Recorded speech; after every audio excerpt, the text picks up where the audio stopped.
Hello नमस्कार, मैं हूं सुहेल अख्तर। आप देख रहे हैं जनजन न्यूज। जनजन न्यूज में आप सभी का बहुत बहुत स्वागत है। आइए सबसे पहले नजर डालते हैं आज के हेडलाइंस पर। पहली खबर फुलपड़ास से, जहां पर आज अहले सुबह कोहरा के कारण ट्रक और कार की बड़ी टक्कर हो गई, जिसमें कार के परछक्के उड़ गए, 3 सवार जख्मी हो गए, जिसमें से एक एसएसबी का जवान जिसकी हालत नाजुक बताई जा रही है। प्राथमिक इलाज के बाद डीएमसीएच रेफर कर दिया गया है। अगली खबर झंझारपुर एसडीपीओ आशीष आनंद के नेतृत्व में फिर से जारी है छापेमारी, जिससे शराब कारोबारी में हरकत। झंझारपुर अनुमंडल अस्पताल में की गई रोगी कल्याण समिति की बैठक, साफ सफाई पे दी गई इजाजत। सुपौल सदर अस्पताल में लगातार डायलिसिस जारी। कैथेरिया में टाल में लगी आग, एक विकलांग की कहानी उसी की जुबानी। तो आइए अब शुरू करते हैं खबर विस्तार से। सबसे पहले नजर डालते हैं फुलपड़ास पर, जहां पर के NH 57 पर अहले सुबह कोहरा के कारण बड़ा हादसा हुआ। आप देख सकते हैं कि कार की स्थिति कितनी खराब है। कार और ट्रक की टक्कर हो गई, जिसमें ट्रक भागने में कामयाब रहा। 3 लोग इसमें जख्मी हो गए, जिसमें एक एसएसबी का जवान भी। आइए दिखाते हैं आपको। कोहरे ने मचाया कोहराम, सड़क हादसे में एसएसबी के जवान घायल, रेफर। फुलपरास बुधवार अहले सुबह फुलपरास के हटिया बांध के निकट पूर्णिया के तरफ से तेज रफ्तार से आ रही कार घने कोहरे की शिकार होकर ट्रक से टकरा गई। कार में सवार एएसबी जवान समेत 2 लोग गंभीर रूप से घायल हो गए। एएसबी जवान को फुलपरास अनुमंडल अस्पताल में प्राथमिक उपचार के बाद गंभीर हालत में देखते हुए बेहतर इलाज के लिए दरभंगा डीएमसीएच रेफर कर दिया गया है। वहीं ट्रक ठोकर मारकर भागने में सफल रहा। घायल युवक की पहचान गोरखपुर के एएसबी जवान के रूप में हुई है। थाना अध्यक्ष कीर्ति कुमार ने बताया कि घटना सुबह 5 बजे की है। ट्रक ड्राइवर ट्रक लेकर भागने में सफल रहा। वहीं घायल एएसबी जवान व 2 घायल युवकों को अस्पताल में भर्ती कराया गया, जहां चिकित्सकों ने बेहतर इलाज के लिए दरभंगा डीएमसीएच रेफर कर दिया। यह है रितेश कुमार की फुलपड़ास से रिपोर्ट। ये थी खबर रितेश कुमार की फुलपड़ास से। आइए अगली खबर देखते हैं, जो झंझारपुर में एसडीपीओ आशीष आनंद लगातार खुद से अपने नेतृत्व में टीम को लेकर, साथ में झंझारपुर के इंस्पेक्टर महफूज आलम भी दिखे और पूरी टीम के साथ लगातार कर रहे खुद से शराब के खिलाफ छापेमारी। आइए दिखाते हैं आपको पूरी खबर। झंझारपुर डीएसपी आशीष आनंद के नेतृत्व में शराब को लेकर पुलिस की छापेमारी, कारोबारी में मचा हड़कंप। बुधवार की सुबह पुलिस शराब को लेकर झंझारपुर डीएसपी आशीष आनंद के नेतृत्व में विभिन्न जगहों पर छापेमारी किए। पुलिस के द्वारा लगातार हो रही छापेमारी से शराब कारोबारी में हड़कंप मच गया है। अब चौक चौराहा बिल्कुल शांत रहता है। वहीं कारोबारी ने शराब कारोबारी करना छोड़ दिया है। शराब छापेमारी का नेतृत्व झंझारपुर डीएसपी आशीष आनंद कर रहे थे। वहीं नगर थाना, झंझारपुर पुलिस, बहरावस्थान पुलिस और अररिया ओपी पुलिस बल के अलावा मधुबनी पुलिस लाइन से पुलिस बल मंगाया गया था। सैकड़ों पुलिस के साथ डीएसपी आशीष आनंद इस्लामपुर पहुंचे, जहां दर्जनों घरों में शराब की छापेमारी की गई, लेकिन कुछ बरामद नहीं हुआ। इसके बाद खेतों और बगीचों में मिट्टी खोद कर शराब की तलाशी ली गई। आप देख सकते हैं कि किस तरह से खुद नेतृत्व करते हुए खेतों खलियानों में नजर आ रहे हैं एसडीपीओ आशीष आनंद, और साथ में नजर आ रहे हैं महफूज आलम, इंस्पेक्टर झंझारपुर। नतीजा पुलिस को खाली हाथ लौटना पड़ा। इसके बाद झंझारपुर थाना क्षेत्र के चनौड़ागंज गोट के मुसहरी टोला पहुंचे। वहां भी कई घरों और खेतों में छापेमारी की गई, लेकिन कहीं कुछ बरामद नहीं हुआ। छापेमारी दस्ता झंझारपुर थाना, चंद्रमणि भैरवस्थान थानाध्यक्ष रूपक कुमार, अंबुज अररिया ओपी अध्यक्ष जितेंद्र कुमार सहनी के अलावा पुलिस लाइन मधुबनी से मंगाए गए थे। सैकड़ों पुलिस बल शामिल थे। वहीं डीएसपी आशीष आनंद ने बताया कि लगातार हो रही छापेमारी की हिस्सा है पुलिस अधीक्षक और आईजी साहब के निर्देश पर लगातार छापेमारी की जा रही है और यह छापेमारी लगातार चलती रहेगी। मीडिया के माध्यम से लोगों से अपील की है कि शराब तस्करी और तस्करों के बारे में जानकारी पर्सनल नंबर पर दें। जानकारी देने वालों का नाम गुप्त रखा जाएगा। वहीं तस्करों को सख्त चेतावनी देते हुए कहा कि शराब का कारोबार छोड़कर समाज के मुख्य धारा में आकर सम्मान की जिंदगी जिए, जिससे परिवार और समाज में सम्मान मिलेगी। वरीय पदाधिकारी आईजी साहब और पुलिस अधीक्षक महोदय के द्वारा लगातार निर्देशन मिल रहा है और इसी परिप्रेक्ष्य में हम लोग अवैध शराब के परिवहन, भंडारण और बिक्री को लगातार रेड कर रहे हैं। हाल के दिनों में ही हमने अनुमंडल के कई जगह पर रेड किया था। मैं खुद इसका नेतृत्व कर रहा हूं और मैं आपके मीडिया के माध्यम से कड़ी चेतावनी भी देना चाहता हूं कि किसी भी स्तर के जो भी लिप्त हों वो इस धंधे को छोड़ दे और सुधर जाए। किसी भी कीमत पर कोई भी टॉलरेंस नहीं किया जाएगा। और साथ साथ मैं यह भी अपील करता हूं कि किसी के पास यदि कोई गुप्त सूचना हो तो वो भी हमारे मोबाइल पे व्हाट्सएप पर दें और उनकी सूचना हमेशा गुप्त रखी जाए। सर, झंझारपुर थाना क्षेत्र में कहाँ आज झंझारपुर के अंतर्गत जो इस्लामपुर बहुत फेमस जगह है, चनोरा गोट बहुत यह भी फेमस जगह है। इसके अलावा भी हम लोग और भी जगह रेड करेंगे और इस क्रम में आज कहीं नहीं मिला है, लेकिन ये अच्छी बात है कि लगातार रेड से यह दबिश हमारी बरकरार है और हम यही चाहते हैं कि इस मामले पर हमारा जीरो टॉलरेंस।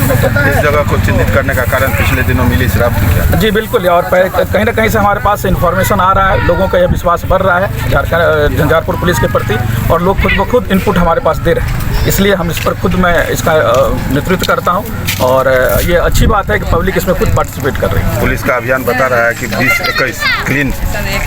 बिल्कुल, इसमें हम लगातार प्रयासरत हैं। आप लोग, आपका भी साथ मिले और पब्लिक का भी साथ मिले, यही हमारा अनुरोध है। इधर अनुमंडल अस्पताल झंझारपुर में की गई है रोगी कल्याण समिति की बैठक, जिसमें शुरू से लेकर आखिरी तक साफ सफाई पे ज्यादा ध्यान देने की बात की गई। आइए आपको दिखाते पूरी खबर। साफ सफाई की मुद्दा छाया रहा, लोगों को मिले बेहतर सुविधा। खराब एम्बुलेंस को ठीक कराने का प्रस्ताव, आउटसोर्स पर काम करने वाले को भुगतान का अनुमोदन, इमरजेंसी एवं प्रसव वार्ड में हीटर खरीदने का प्रस्ताव। झंझारपुर अनुमंडल अस्पताल रोगी कल्याण समिति की बैठक बुधवार को आयोजित हुई। बैठक की अध्यक्षता उपाध्यक्ष डॉक्टर सुशील कुमार पूर्वे ने किया। बैठक में शुरुआत से लेकर अंत तक अस्पताल में साफ सफाई पर विशेष जोर दिया गया। सदस्यों का कहना था कि साफ सफाई में लगे आउटसोर्स एवं अन्य संविदा आधारित कर्मियों को आगामी 3 माह का मानदेय भुगतान किया जाए। इसे अनुमोदित किया गया। बैठक में पहुंचे नगर पंचायत मुख्य पार्षद वीरेंद्र नारायण भंडारी ने कहा कि अस्पताल में पूर्व मंत्री नीतीश मिश्रा द्वारा प्रदत्त एक हाईटेक एम्बुलेंस दिया गया था, जो अभी मामूली गड़बड़ी और चालक नहीं रहने के कारण खराब पड़ा हुआ है। कहा कि हाईटेक एम्बुलेंस में चालक की व्यवस्था एवं वाहन की गड़बड़ी दूर कर अस्पताल के कार्य में लाया जा सकता है। इसे प्रस्ताव में लिया गया। बैठक में कक्ष में इमरजेंसी वार्ड में हीटर लगाने की भी प्रस्ताव लिया गया।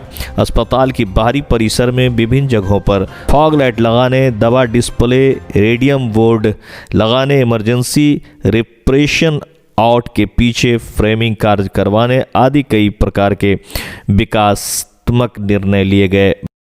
अगली खबर सुपौल से, जहां पर सदर अस्पताल में लगातार डायलिसिस जारी है, जिससे किडनी पेशेंट को काफी फायदा होता हुआ नजर आ रहा है। आइए दिखाते हैं आपको नजीर आलम की पूरी रिपोर्ट। सुपौल सदर अस्पताल में रेगुलर हो रही है डायलिसिस। सदर अस्पताल में डायलिसिस नहीं होने की खबर लोगों ने दिया, जहां हमारे संवाददाता नजीर आलम सदर अस्पताल का भ्रमण कर ग्राउंड जीरो से लोगों की राय लिया। जहां सदर अस्पताल में इलाजरत मरीजों ने बताया कि रेगुलर सदर अस्पताल में डायलिसिस हो रहा है।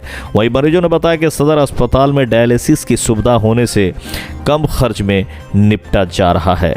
आइए डॉक्टर्स क्या कहते हैं, सुनते हैं उनकी बात। कर दिया है, अब फ्री हो रहा है जी। क्या महसूस लग रहा है कि सरकारी काम से आप खुश हैं? ठीक है सर। यहाँ के डॉक्टर से आप खुश हैं? खुश है सर, कर रहा है, सही है, कर रहा है। सही कर रहा है जी। क्या नाम हुआ आपका? फुलदेव सिंह। कहाँ घर हुआ? हमारा पिपरा खुद भटियाई के पास घर है। कहाँ घर हुआ आपका? मेरा मधेपुरा जिला उदा किस्म में। अब वो कैसे पता चला कि यहाँ सदर अस्पताल में डायलिसिस होती है? वहाँ पता लगा। जी। वहाँ जो है बहुत ही कम रेट पड़ रहे हैं। बहुत कम रेट पर डायलिसिस यहाँ हो रही है। जी, अच्छा अच्छा, क्या नाम है आपका? अनिल कुमार जी। मधेपुरा जिला से आप आए हैं। जी, कुछ लोग का कहना है कि सदर अस्पताल सुपौल में कोरोना की वजह से जो है बंद हो गया है डायलिसिस। इसमें आपका क्या कहना है? आज तक पिछले 4 साल से मैं यहाँ हूँ पदस्थापित, एक भी दिन डायलिसिस बंद नहीं हुआ है, चाहे वो कोरोना काल हो या कोरोना काल नहीं है। एक भी दिन पहले क्या था कि पहले एक डायलिसिस का 1762 रुपया लगता था, लेकिन 17 दिसंबर के बाद बीपीएल के नीचे जो भी पेशेंट हैं तो उसका डायलिसिस बिल्कुल फ्री में हो रहा है, जिससे सप्ताह में एक पेशेंट को 2 बार डायलिसिस लेना पड़ता था तो लगभग 4000 लगता था।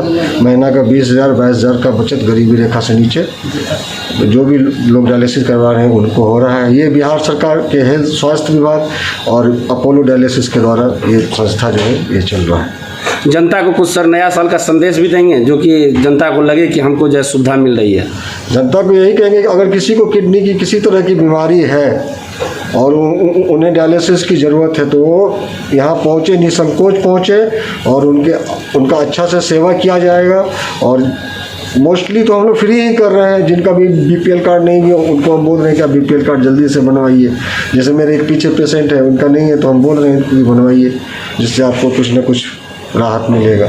जी, आपका शुभ नाम सर? डॉक्टर शांति भूषण। अगली खबर कैथनिया से है, जहां पर अचानक एक टाल में आग लग गई। आग लगी हुई देखकर शाम में वहां पर तुरंत गांव के लोगों ने जो है वो आग पे काबू पाने की कोशिश की और उसे बुझा लग गया। हालांकि फोन कर दी गई थी तो अग्निशमन को भी रास्ते में देखा गया, लेकिन उसके पहुंचने से ही पहले लोगों ने आग को बुझा लिया था। टाल इन्हीं का था। टाल तो हमारा है।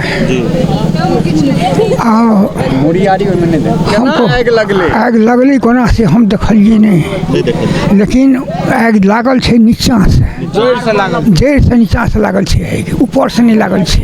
क्या तो जड़ से नहीं रहते, ऊपर से रहते। हमारा नाम से मेधाकांत झा। मेधाकांत झा। और की क्षति नहीं भेल टाल के अलावा? नहीं, और कोनो क्षति नहीं भेल है। टाल से न क्या हुआ था बता? हम दनान पे ठार थे तो एकाएक से धदरा फेंका उधर से। हम 4 बार हल्ला किए घर से, तब आदमी सब दौड़ा है, तब बुझाने में लगे हैं सब। बस हाँ, बुझ गया आग। कौन से गाँव है? कैथनिया। कितना बजे लगा? लगता है 5 बजे करीब में लगा है। 5 बजे। खतरा भी बना हुआ था इससे?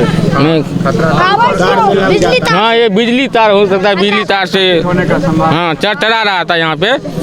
बस हाँ। क्या नाम आपका? आनंद कुमार झा, कैथनिया।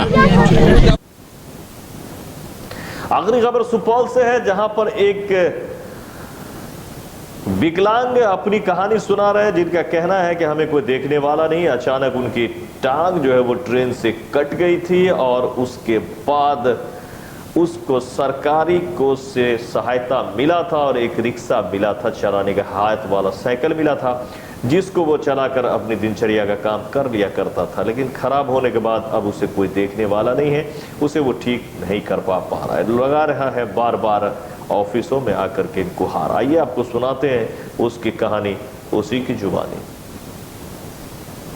महोदय, कहना मैं ये चाह रहा हूँ कि मेरा 2009 में मेरा ट्रेन दुर्घटना से एक्सीडेंट हो गया था, जो कि मैं बाहर में रहते थे। तो मेरा एक्सीडेंट होने के बाद में जो है मैं ऐसे चलने लगा, तो मुझे पहले जो 2009 से पहले फिर रिक्शा तो मिला था मुझे हाथ में घुमाने वाला।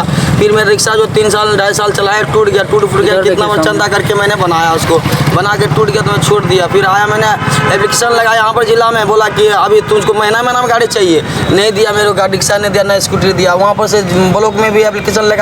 जबकि एक खबर ब्रेकिंग हुई थी आज, अचानक से एक घटना घटी है। लखनऊ के पास एक घटना हो गई थी जिसमें बताया गया है कि कर्मचारी की मौत हो गई है। उसमें खबर ये आ रही है कि वो कर्मचारी नहीं थी, सहयोगी के रूप में रह रहे थे। आखिर हकीकत क्या है ये भी हम आपको बताएंगे, लेकिन खबर क्या है इसके जानने के लिए आप इससे पहले वाली खबर पे जा सकते हैं, जिसमें लखनऊ प्रखंड के कर्मचारी की सड़क हादसे में मौत हमने दिखाया था।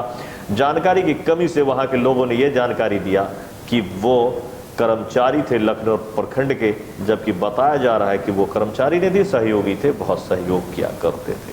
पूरी खबर उस पर भी हम बनाएंगे और आपको दिखाएंगे। तो सोहेल को दे इजाजत। अगर अभी तक आपने इस चैनल को सब्सक्राइब नहीं किया है तो इसे सब्सक्राइब कर लें, लाइक कर लें, लोगों तक शेयर कर लें।